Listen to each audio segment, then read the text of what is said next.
히가시노 게이고 추리 소설 가면산장 살인사건.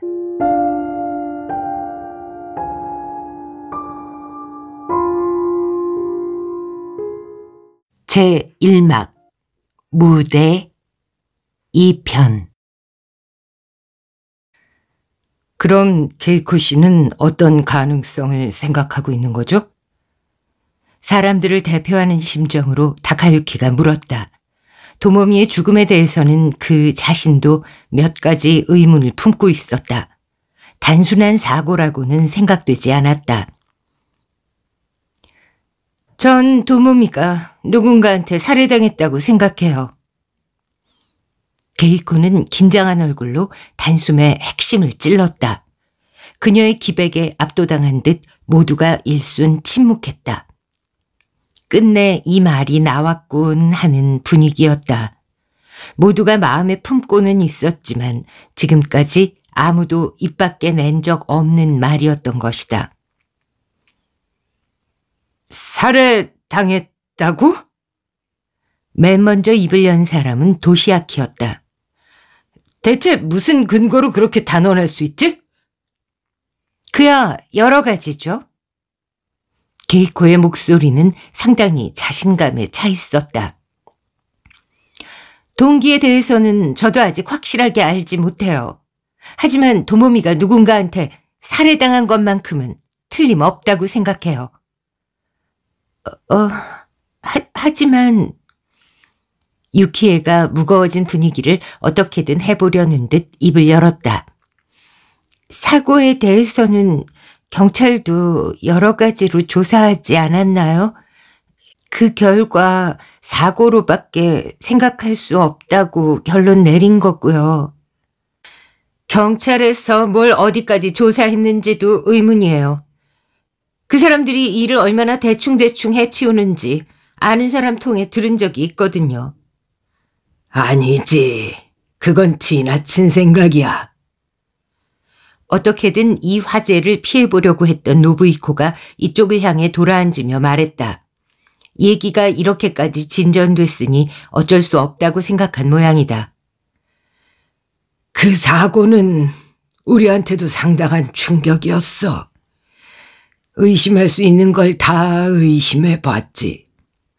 자동차에 결함이 있던 건 아닌지, 위험하게 주행하던 차가 있어 그걸 피하려다 핸들을 잘못 꺾은 건 아닌지 말이야.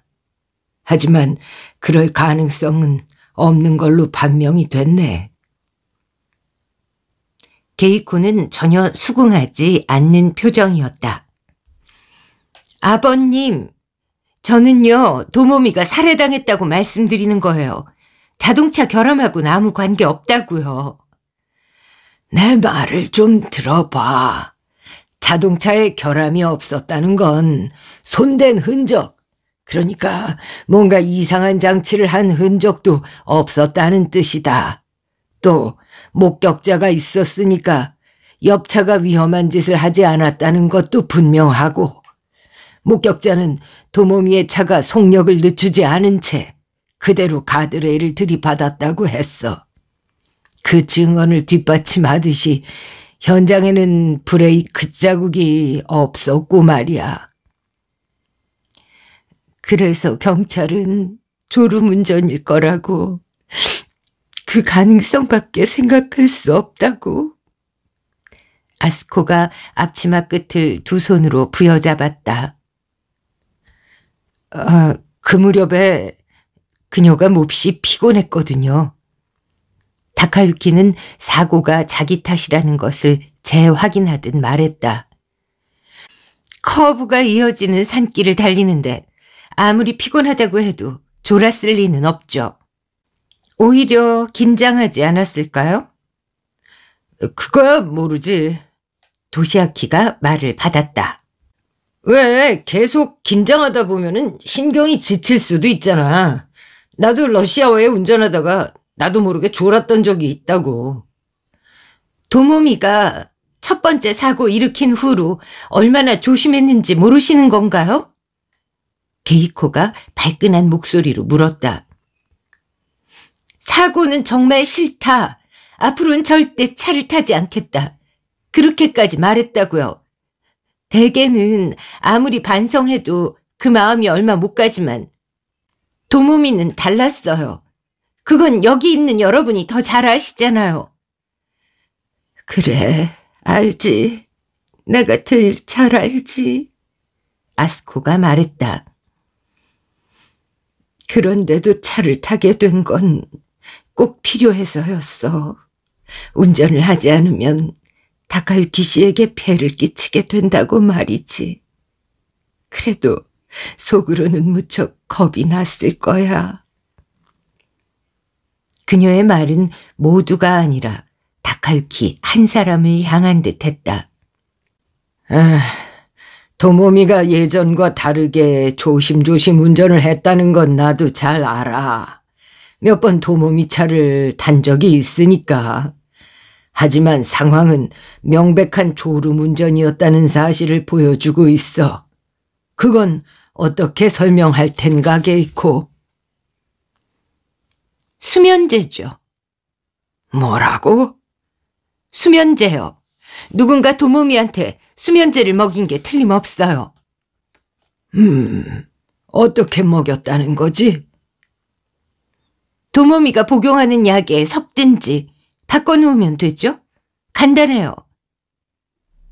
그때 지금까지 방관으로 일관했던 기도 노부오가 수면제를 먹게 하는 거야 가능하지만 그건 상당히 불확실한 방법인데요. 라며 끼어들었다. 수면제의 효과는 개인차가 있어서 말이죠. 언제 그 효과가 나타날지 예측할 수가 없단 말이에요. 게다가 도모미 씨는 신중한 성격이었던 만큼 졸음이 왔을 때 운전을 잠시 중단하고 잠을 청했을 겁니다. 효과가 극적인 약이라면 운전을 시작하기도 전에 잠이 들었을 수도 있고요. 기도는 그 문제에 관해선 자신이 전문가라는 듯 코를 벌렁거리며 말하더니 뭐라고 대꾸해주기를 바라는 표정으로 유키에를 바라보았다. 그러나 유키에는 고개를 숙이고 있을 뿐이었다.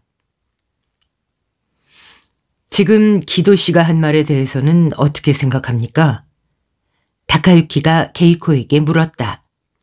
그러면서 속으로는 그토록 머리가 잘 돌아가는 여자이니 이 정도 지적을 반박하지 못하고 당황하는 일은 없을 거라고 짐작했다. 역시 게이코는 다카유키의 예상대로 기도의 말을 가볍게 반박했다. 잠시 호흡을 가다듬은 후 이렇게 말한 것이다. 미필적 고의라고 생각할 수 있죠. 역시 하고 다카유키도 마음속으로 고개를 끄덕거렸다. 즉 범인은 계획이 성공하지 않아도 상관없다고 생각했던 거예요. 도모미는 이미 약을 먹었지만 범행이 발각될 일은 없으니까 다음 기회를 노리면 되는 거죠. 만일 범인이 노리는 바대로 죽어주면 좋은 거고 범인의 심리는 그렇지 않았을까 싶어요. 아하, 듣고 보니 그렇군. 작가라서 그런지 과연 깊이가 달라. 기도가 당사자와는 다소 거리가 먼 입장이라 부담감이 없어서인지 감탄스럽다는 듯 말했다. 다른 사람들은 모두 쓴 약이라도 삼킨 듯한 표정이었다. 그렇게 생각할 수도 있겠지만 유키에가 사람들의 눈치를 살피듯 조심스럽게 말을 꺼냈다. 그게 그렇게 쉬울까요? 도모미 모르게 약을 섞든지 바꿔놓든지 하는 게 말이죠. 그 질문에 게이코가 뭐라고 대답할 듯 하다가 도로 입을 닫았다. 그 이유를 다카유키는 알 것 같았다. 그녀는 이렇게 말하고 싶었을 것이다. 도모미와 친한 사람이라면 그런 일도 가능하지 않겠느냐고. 그 말을 하지 않은 건 옳은 선택이었다.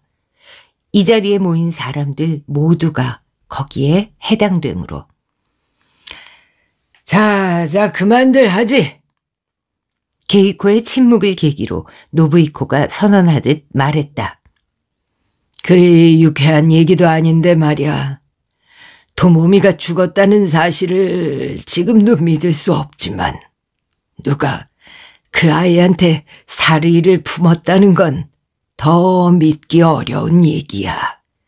별로 생각하고 싶지도 않고. 그리고 게이코가 다시 뭐라고 말하려 하자 노부이코가 그녀의 말을 막듯이 덧붙였다. 오늘은 편히 쉬다 가라고 여러분을 초대한 거요. 여러분은 마음껏 들고 마시고 노세요. 여기는 도시하고 달라서 이웃에 폐되는 일도 없으니까요. 자, 그럼 난 목욕이나 좀 해야겠군. 그가 그렇게 말하고 자리를 뜨자 아스코도 목욕물 받겠다며 일어섰다. 얘기가 억지로 끊긴 꼴이라 게이코는 한참을 그 자리에 멀뚱하게 있었다. 그 모습이 왠지 딱해서 아무도 말을 걸지 못하고 있었다. 도시아키는 술을 더 가지러 주방으로 가고 기도는 자기 방으로 올라갔다. 잠시 후 게이코가 과당 소리가 나게 의자에서 일어서더니 기분이 상한 표정으로 계단을 올라갔다. 이어 문이 거칠게 열렸다 닫히는 소리가 들렸다. 다카유키는 베란다로 나가려고 자리에서 일어났다. 조금 전까지의 갑론을박을 듣느라 머리가 뜨거워졌기 때문이다. 그런데 체스 테이블을 향해 앉은 채 고개를 숙이고 뭔가를 하고 있는 시모조 레이코를 보자 걸음을 멈췄다.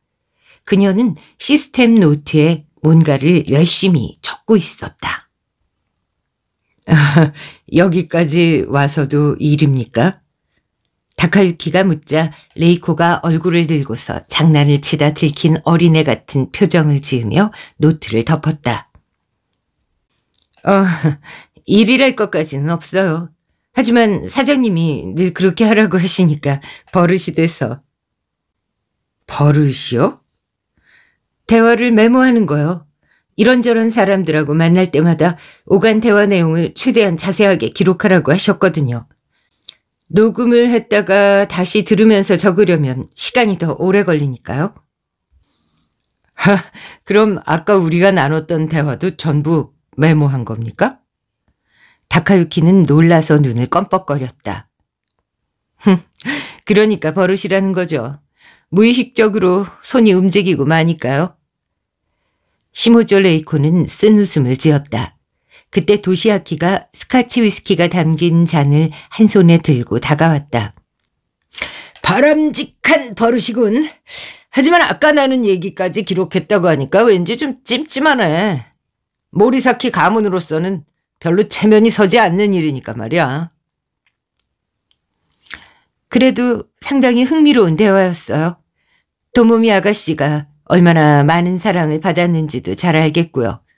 하지만 만약 기분을 상하시게 했다면 메모는 처분하겠습니다. 레이코는 시스템 노트를 손에 들었다.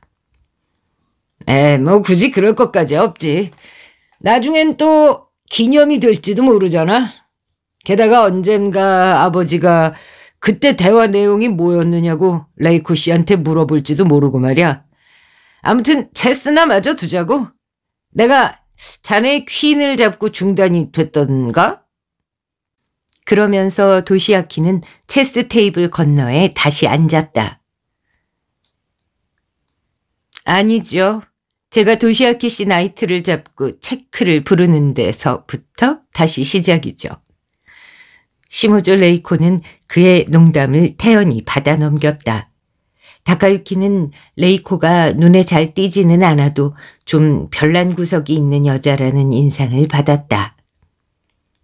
베란다로 나가니 나무 냄새가 났다. 호수 위로 부는 바람이 화끈해진 볼에다 느낌이 상쾌했다. 구름이 별로 없는 덕분에 도시에서는 상상도 할 수 없을 만큼 별이 또렷하게 보였다. 난간에 양 팔꿈치를 대고 잠시 하늘을 올려다보는데 뒤에서 말소리가 들렸다. 커피 드실래요? 돌아보니 유키에가 머그컵 2개를 담은 쟁반을 들고 미소 짓고 있었다. 예, 감사합니다.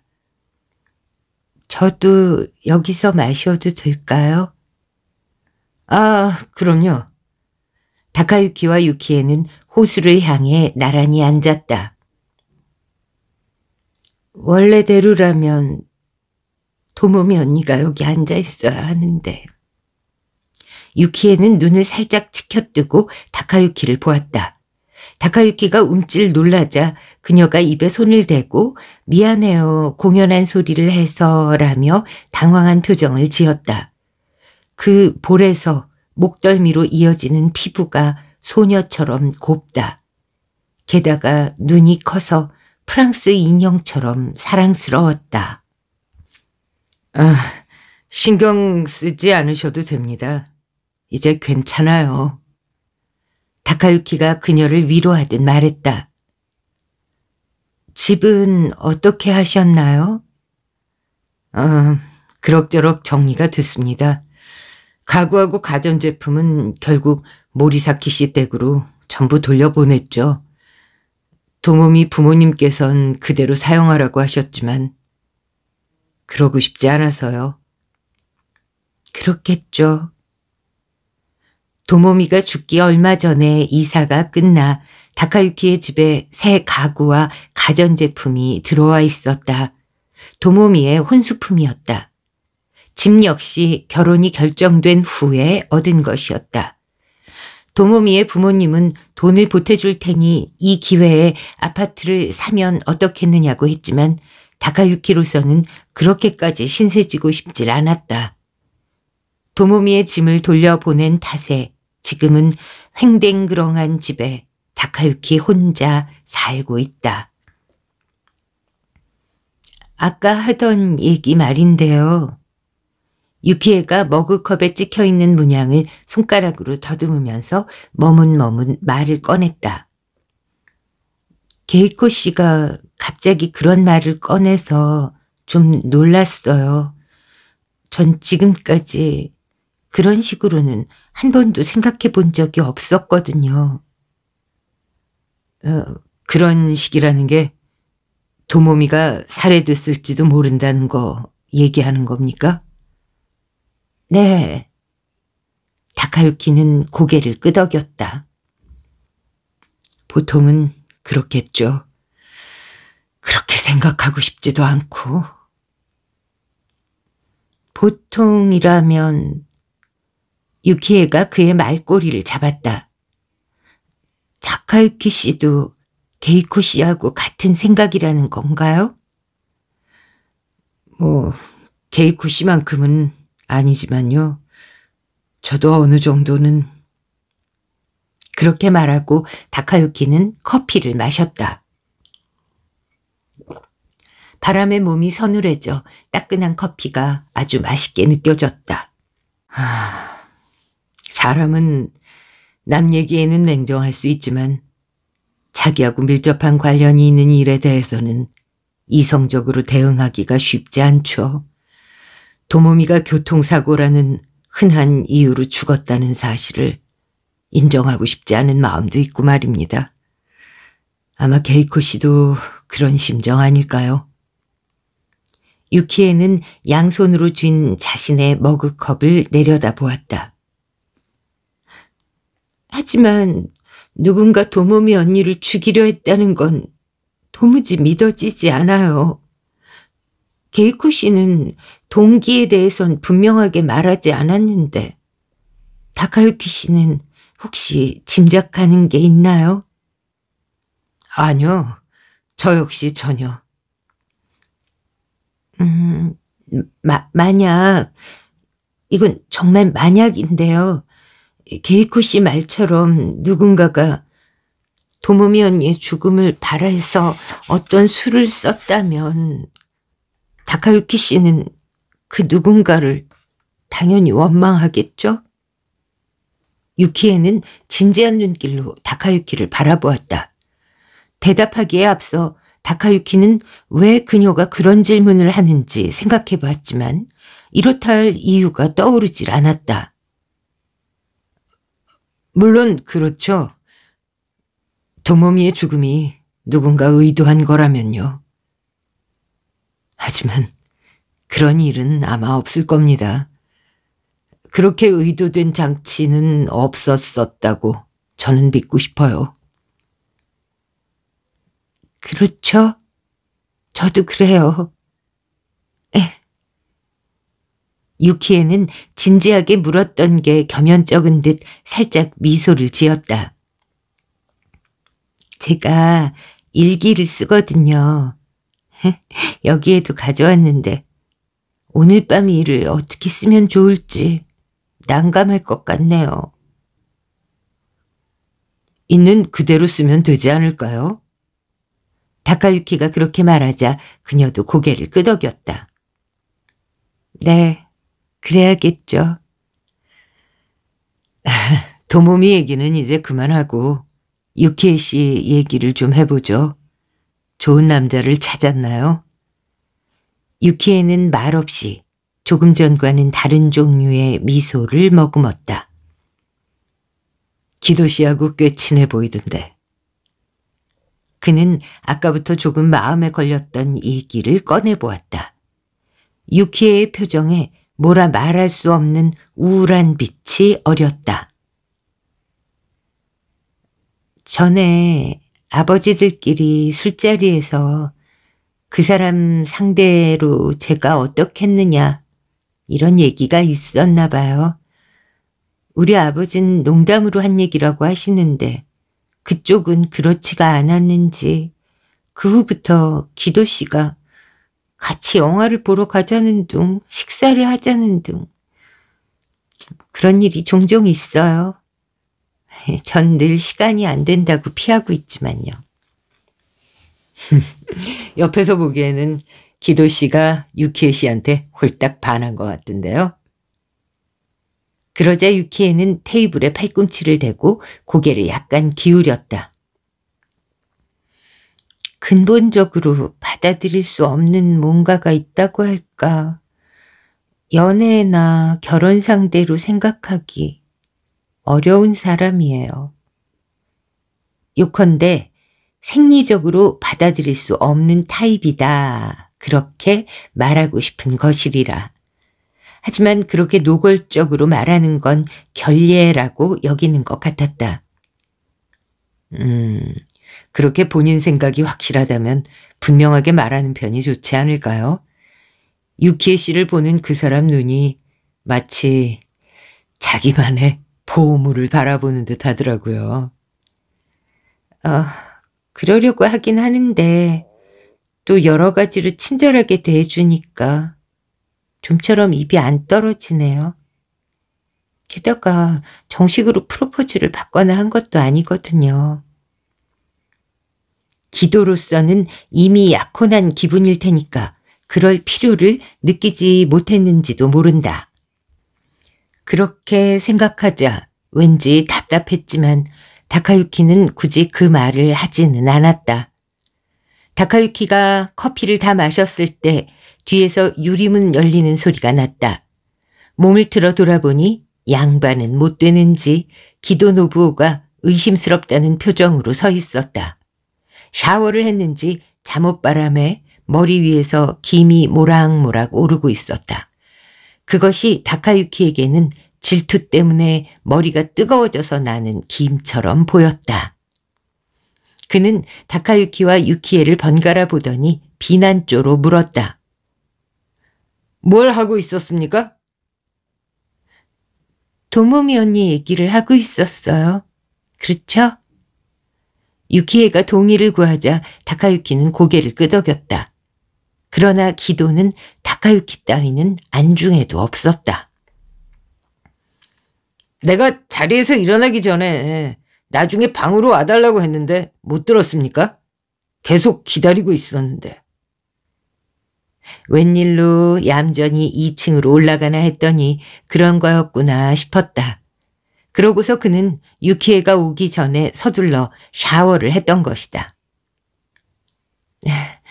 미안해요. 그런데 오늘은 좀 피곤해서. 유키에가 그렇게 말하자 기도는 입을 비죽거리며 허리에 손을 얹고 먼 풍경을 바라보는 듯한 몸짓을 했다. 네네, 여기 있었습니까? 이거 시원하니 경치도 좋군요. 빈정거림이 담긴 듯한 말투였다. 여기 앉으세요. 전 이제 방으로 돌아가니까. 유키에는 머그컵 2개를 쟁반에 담아들더니 냉큼 베란다에서 물러갔다. 기도와 다카유키의 어색한 분위기만 뒤에 남았다. 이제 저도 샤워하고 자야겠군요. 다카유키도 의자에서 엉덩이를 들었다. 기도와 단둘이 할 만한 얘기는 아무것도 없었다. 잠깐만요, 가시마 씨. 기도의 말이 다카유키를 막았다. 기도는 다카유키 옆으로 다가와 그를 올려다보며 말했다. 그쪽에 딱한 저지는 동정이 갑니다. 슬픈 마음도 충분히 이해하고요. 하지만 기도는 콧잔등을 실룩거리더니 다시 말을 이었다. 우리 유키에 씨한테서 위로를 얻으려고 하는 거는 좀 뭐하지 않나 싶습니다. 유키에에게 바람맞은 분풀이를 다카유키에게 하는 듯 했다. 그럴 마음 없습니다. 그런가요? 그렇다면 좋습니다만 이상한 기대는 품지 않는 편이 신상에 좋을 겁니다. 그 말은 내가 하고 싶은 말이라고 하고 싶은 걸 꾹 참고서 다카유키는 그 자리를 떠났다. 3장. 침대로 들어간 후에도 다카유키는 좀처럼 잠을 이루지 못했다. 역시 도모미가 사용하던 방. 도모미가 잤던 침대라는 의식이 있는 탓인지도 몰랐다. 그녀를 떠올리지 말자고 하는 것 자체가 오히려 억지다. 잠시 선잠이 들었던 것 같은데 한밤중에 다시 잠이 깼다. 흥분이 식지 않았다. 너무 조용한 것도 그리 바람직하지 않은 듯 했다. 다카유키는 두 손으로 머리를 감싸며 눈을 떴다. 바람이 심하게 부는지 창밖에서 나뭇가지들이 사락사락 흔들리는 소리가 들린다. 도모미의 죽음에 대해서 생각해본다. 저녁을 먹은 후에 게이코가 했던 얘기도. 다카유키는 그녀의 의문이 타당하다고 생각했다. 그녀도 말했듯이 얘의 첫 사고 후로 운전을 할 때면 도모미는 마치 다른 사람처럼 변했다. 그 사고 전까지는 젊은 여자답게 스피드에 열을 올렸지만 그 첫 사고가 있고부터는 제한 속도에서 10km를 넘은 적이 없었다. 그렇게 운전하는 사람은 현재 이 나라의 운전자들 중에는 흔치 않다. 첫 사고란 2년 전에 발생한 자동차 사고를 말한다. 그 사고가 있었던 탓에 도모미의 인생은 크게 바뀌었고 다카유키의 운명 또한 바뀌었다. 그때 일을 다카유키는 지금도 또렷하게 떠올릴 수 있었다. 비 내리는 고슈가도를 서쪽을 향해 달리고 있었다. 그날은 촬영 스케줄이 있어 봉고차 뒤에 기자재가 실려 있었다. 어떤 식품회사가 채용 광고용으로 발주한 일이었다. 회사의 휴양소와 오락시설을 촬영해서 각 대학을 찾아다니며 채용 활동을 할 때 학생들에게 보여줄 영상을 만들려는 것이었다. 다른 스태프들은 먼저 가 있고 다카유키 혼자 봉고차에 타고 있었다. 자신이 과속하고 있다는 의식도 없었다.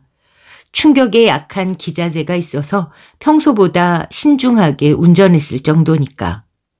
앞차를 추월하지도 않고 계속 왼쪽 차선으로 달렸다. 여기서 왼쪽 차선이라는 의미는 우리나라로 치면 바깥쪽 차선이라는 거 알고 계시죠? 네, 계속 읽겠습니다. 어느 정도 달렸을까? 느닷없이 엔진 굉음이 들렸다. 다카유키는 백밀러를 힐끔 보았다. 오른쪽 뒤에서 빨갛고 납작한 스포츠카가 전속력으로 달려오고 있었다.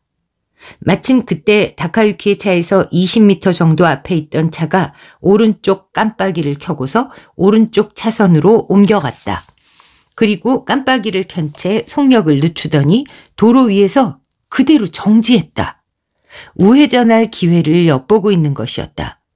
뒤쪽에 빨간 스포츠카는 오른쪽 차선으로 돌진하고 싶었던 모양인데 장애물이 성가셨는지 왼쪽 차선, 즉 다카유키의 차 뒤에 따라붙었다. 게다가 그런 차들이 흔히 그러듯 상대에게 빨리 꺼지라는 식으로 차간 거리를 좁혀왔다. 아, 귀찮은 차가 따라붙었네. 다카유키는 순간적으로 그렇게 생각했다.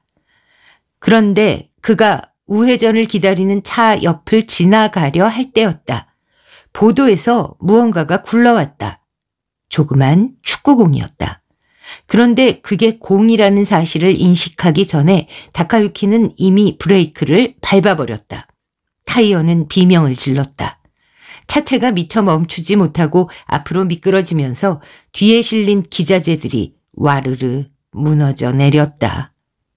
그리고 바로 충격이 이어졌다.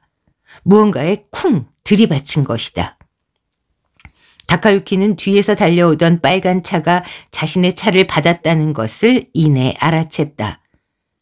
그런데 빨간 차가 똑바로 달려와서 충돌한 건 아닌 듯했다.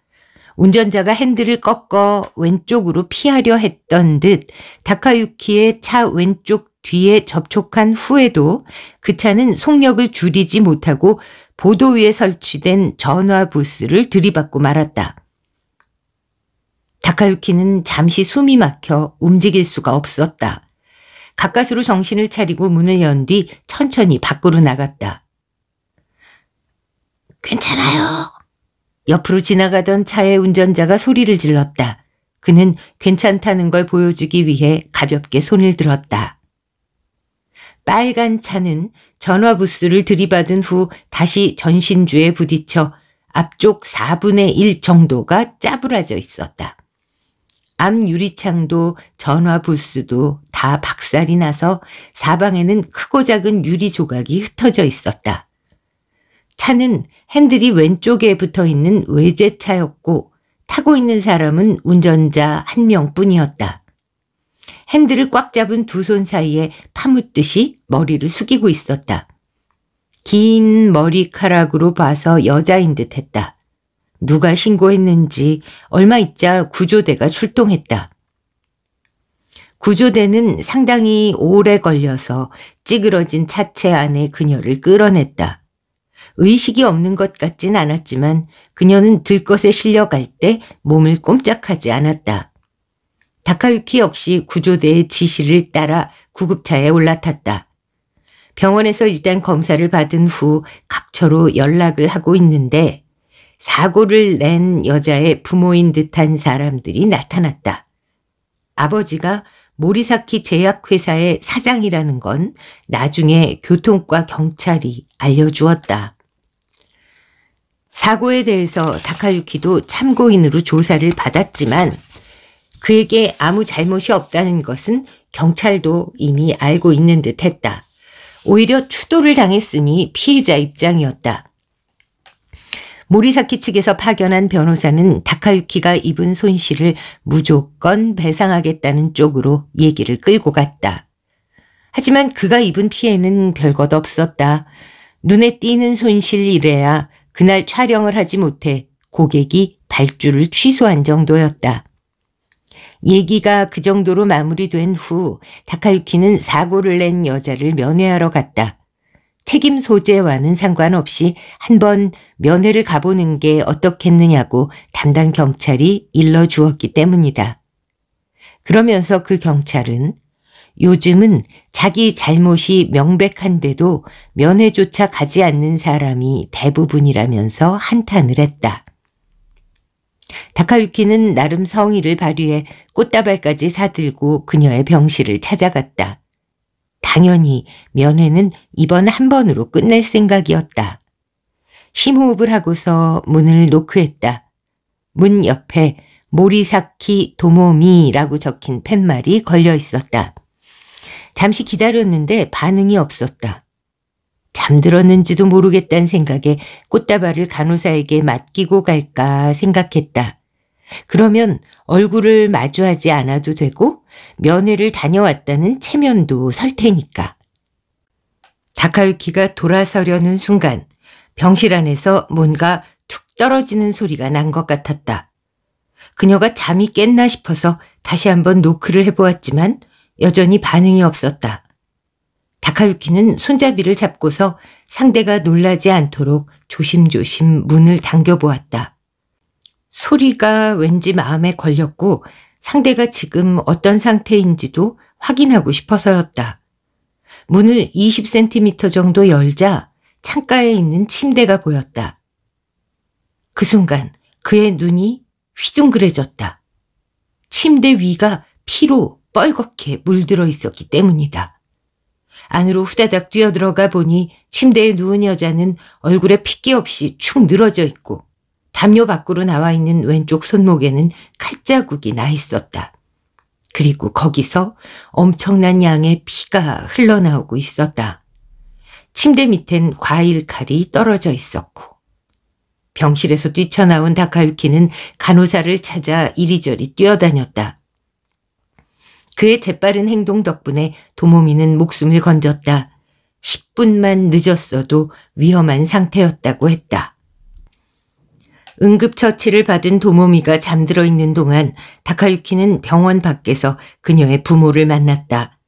두 사람은 딸의 목숨을 구해준 것에 대해 감사의 뜻을 표한 후 이번 사고로 피해를 끼친 것에 대해서도 사과했다. 괜찮다는 뜻을 전한 후 다카유키는 조심스레 물었다. 그보다 따님은 왜 자살을... 어머니인 아스코는 눈물만 닦고 있었고 아버지 노부이코가 입을 열었다. 그의 얘기에 따르면 도모미는 어렸을 때부터 발레리나가 되는 게 꿈이었다고 한다. 최근 들어 도모미는 자신이 소속된 발레단에서 두각을 나타내기 시작했고 다음 공연에서는 드디어 솔로를 맡을 수 있지 않을까 기대하는 참이었다는 것이다. 그런데 사고가 나는 바람에 절망한 나머지 죽으려고 했던 모양이라고 아버지 노부이코는 말했다. 발레는 상처가 나으면 다시 할 수 있는 거 아닌가요? 다카유키의 말에 아스코가 오열을 터뜨렸다. 그리고 노부이코는 맥없이 고개를 저었다. 딸은 발레는커녕 제대로 걸을 수도 없답니다. 네? 다카유키는 상대의 얼굴을 다시 보았다. 부서진 자체에 끼어서 왼쪽 다리를 잃고 말았어요. 지금 그 아이의 왼쪽 다리는 발목 아래가 없습니다. 발레도 발레지만 평범한 여자로서의 인생조차 바랄 수 없게 됐다는 생각에 충동적으로 손목을 그은 거죠. 아스코는 하염없이 울고 있었다. 다카유키는 뭐라고 할 말이 생각나질 않았다. 자신이 그들에게 사과할 입장이 아닌 게 정말 다행이라고 마음속으로 생각했다. 도모미의 의식이 돌아온 날로부터 일주일 후 다카유키는 다시 그녀를 찾았다. 그대로 모르는 척하고 있자니 마음에 걸렸고 그 후로 어떻게 됐는지 신경이 쓰였다. 아직도 마음 정리가 안 됐는지 다카유키가 찾아갔을 때도 도모미의 눈은 빨갛게 부어 있었다. 그리고 딸이 또 이상한 마음을 먹지 않을까 걱정스러웠던 아스코가 곁을 지키고 있었다. 도모미는 21살이라는 나이보다 한참 어려 보였다. 얼굴이 조그맣고 발레를 해서 그런지 몸도 가녀렸다. 대화가 잘 될 리 없었지만 다카유키는 자신이 하는 일에 대해서 이런저런 얘기를 늘어놓으면서 분위기가 무거워지지 않도록 애썼다. 물론 발레와 교통사고와 신체 장애에 관한 화제는 철저하게 피했다. 도모미는 굳은 표정으로 대꾸도 별로 하지 않은 채 그가 하는 얘기를 듣고만 있었다. 그래도 때로 농담을 하면 비구름 사이로 언뜻 파란 하늘이 비치는 것처럼 그녀의 눈가에 미소가 떠올랐다. 그 눈이 겁이 날 정도로 맑아 다카유키는 그녀에게 빨려 들어갈 것 같았다.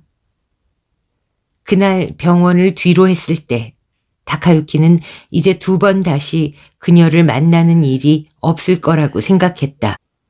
그런데 그로부터 이틀 후에 아스코에게서 전화가 걸려왔다. 와줄 수 있겠느냐는 거였다. 무슨 일이냐고 묻자 그녀가 말을 꺼내기 민망하다는 듯 머뭇거렸다. 딸애가 가시마 씨한테 마음을 쓰고 있는 것 같아요. 얼굴이라도 한번 보여줄 수 있을까 해서. 마음을 쓴다는 건 호감을 품고 있다는 뜻일 것이다. 다카유키는 가슴이 설렜다. 그 역시 도모미를 다시 한번 보고 싶었다. 꽃다발을 들고 병실을 찾아가니 며칠 전보다 한결 빛나는 얼굴로 그녀가 맞아주었다. 그리고 며칠 전보다 말수도 조금 늘었다. 또 오죠 하고서 다카유키가 돌아설 때 그녀는 다음에는 언제? 라고 물었다. 그는 내일이라도 하고 대답했다. 결국 그날부터 그녀가 퇴원할 때까지 다카유키는 2, 3일에 한 번은 꼭 면회를 갔다. 그런데 딱 한 번 병실에 들어갈 수 없었던 적이 있었다. 의족이 완성되어 그걸 끼워 맞추는 작업을 할 때였다. 어머니 아스코가 병실에서 나와 미안하다는 듯이 말했다. 아유, 이 가시마 씨한테는 보이고 싶지 않다고 하네요. 퇴원하고 얼마 지나지 않아 도모미는 비록 지팡이는 짚어야 했지만 걷는 데는 거의 지장이 없게 되었다.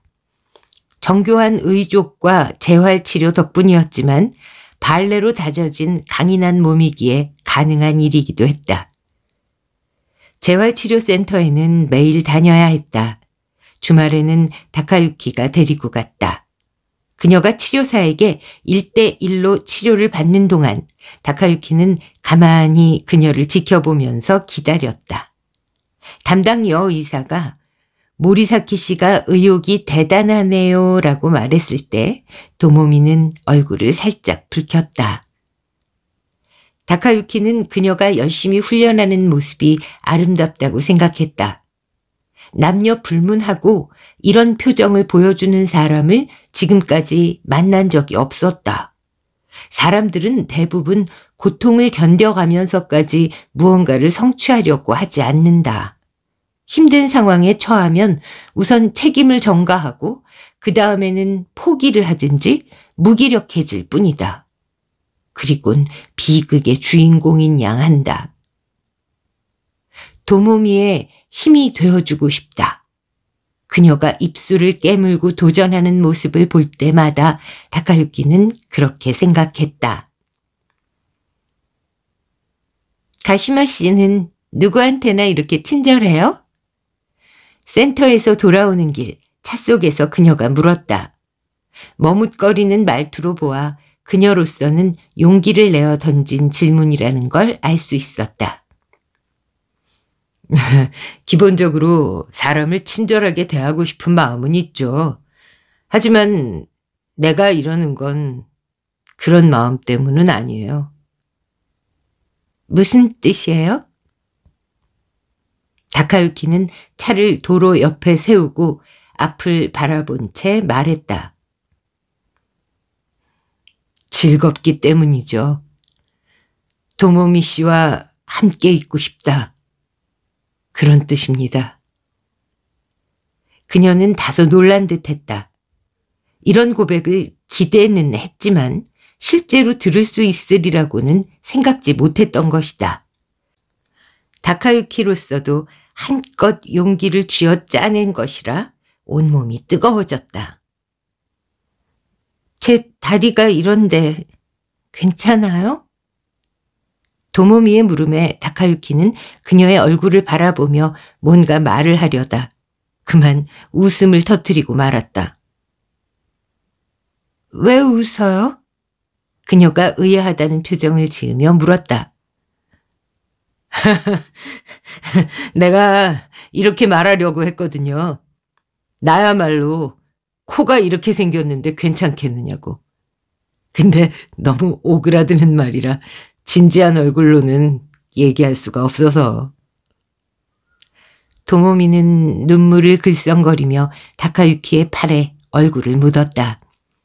그 후로 두 사람의 교제는 계속되었고 반년 후 다카유키는 프로포즈를 했다.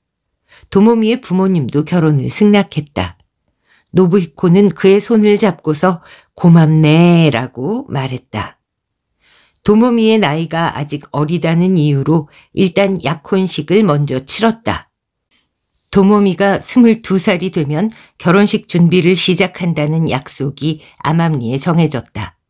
도모미는 불만스러워했지만 나이보다 어려 보이는 탓에 신중을 기하려는 부모님 마음도 이해가 갔다. 그 후로는 날마다 즐거운 일만 계속되었다. 다카유키는 일주일에 한두 번은 꼭 도모미를 만나서 신부 수업 받는 얘기를 들었다. 그리고 작년 가을 22살이 된 그녀는 드디어 결혼식 준비를 시작했다. 도모미에게는 장밋빛 나날이었을 것이다. 어렸을 때부터 꿈꿔온 호숫가 옆에 있는 교회에서 결혼식을 올린다는 소망도 이루어질 참이었다.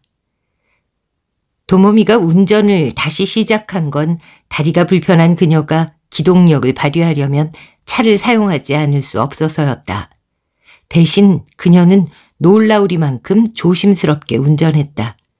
그래서 아무리 서두르는 경우라도 지나치게 속력을 내거나 핸들을 잘못 조작하는 일은 없었을 것이다. 수면제란 말이지. 게이코의 추리가 뇌리를 스쳤다. 그렇게 생각해 볼 수도 있다. 하지만 누가 도모미를 죽이려 했다는 말이지? 그런 일이 있을 수 있을까? 아까 시모조 레이코가 한 말이 옳다. 도모미는 모두에게 사랑받는 사람이었다. 언제였나? 다카유키가 불단에 세워진 도모미의 영정 앞에서 두 손을 모으고 있을 때 아스코가 옆으로 다가와 말한 적이 있다. 원하는 대로 좀 더 일찍 결혼식을 올렸더라면 일이 이렇게 되지 않았을 텐데 하고. 그때 다카유키는 잠자코 고개를 끄덕였다. 4장. 도모미를 생각하고 있으려니 점점 눈이 말똥거렸다. 다카유키는 몇 번이나 몸을 뒤척이고 베개의 위치도 바꿔보았다. 그래도 잠이 오지 않자 가방에 넣어온 위스키라도 마셔볼까 싶어 일어나려는데 문을 두드리는 소리가 들렸다. 일어나 스탠드를 켜고 시계를 보니 새벽 4시가 조금 지난 시각이었다. 그는 문으로 다가가 네 하고 대답했다. 저예요, 유키에. 문을 열었다. 잠옷 위에 가디건을 걸친 유키에가 긴장한 얼굴로 서 있었다. 그 얼굴이 매우 창백해 보였다. 무슨 일입니까? 네, 저 목이 말라서 주스나 마실까 하고 부엌으로 내려갔는데 그녀는 한기가 드는지 가디건 앞자락을 여몄다. 그런데 무슨 일이 있었나요? 그게 누군가 사람이 있었어요. 다카유키는 심장이 뛰는 걸 느꼈다. 그게 누군데요? 모르겠어요. 하지만 말소리가 들렸어요. 그는 등이 서늘해졌다. 아스코 부인 아닙니까? 아니에요. 남자 목소리였어요. 전혀 들어본 적 없는 목소리요. 남자? 도둑인가 하고 다카유키는 생각했다. 별장을 전문적으로 노리는 도둑이 있다는 얘기를 들은 적이 있었다. 보석이나 그림을 훔쳐간다고 했다. 알겠습니다. 가보죠. 방에서 나온 다카유키는 유키의 옆을 지나 계단으로 향했다. 그녀도 뒤따라왔다. 살금살금 계단을 내려갔지만 아무 소리도 들리지 않았다. 부엌으로 다가가 봤지만 역시 말소리 같은 건 들리지 않았다. 다카유키는 유키의 얼굴을 보았다. 그럴 리 없다는 듯 그녀가 고개를 저었다. 부엌 문에 귀를 대보았다. 사람의 기척은 없었다. 다카유키는 문 손잡이를 잡고 소리나지 않게 조심하면서 잡아당겼다. 주방 안에는 형광등이 환하게 켜져 있었지만 사람의 모습은 없었다. 아무도 없는데요. 이상하네. 조금 전까지 틀림없이. 부엌 안쪽에는 뒷문이 있었다. 다카유키는 그 문도 살펴보았지만 잠겨 있었다. 이상하다면 이상할 수도 있는 일이었다. 왜 여기에만 불이 켜져 있는 것일까? 마지막으로 주방에서 나온 사람은 아스코일 텐데 그녀가 깜빡 잊은 건가? 왠지 으스스하네요. 유키에가 오싹하다는 듯이 팔을 비볐다. 그래도 도둑이 들어왔다면 흔적을 남겼을 텐데요. 다카유키는 유키에의 손을 잡고 벽에 있는 스위치를 눌렀다. 형광등이 일제히 꺼지면서 사방이 완전한 어둠에 갇혔다. 그 순간 누군가가 그의 왼팔을 잡았다. 놀란 다카유키는 소리를 지르려 했지만 소리 내지 마 하는 남자의 목소리에 움찔하면서 목소리를 삼켰다. 유키에도 조그맣게 비명을 질렀다. 소리 내지 말라니까 조용히 해. 남자가 다시 말했다. 다카유키는 몸이 뻣뻣하게 굳어오는 것을 느꼈다.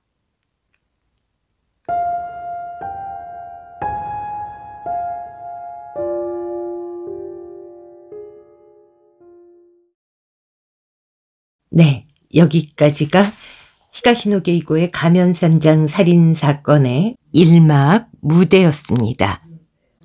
2막 침입자도 곧 제작해서 올리도록 하겠습니다. 구독, 좋아요, 댓글, 알림 설정, 공유 부탁드립니다. 감사합니다.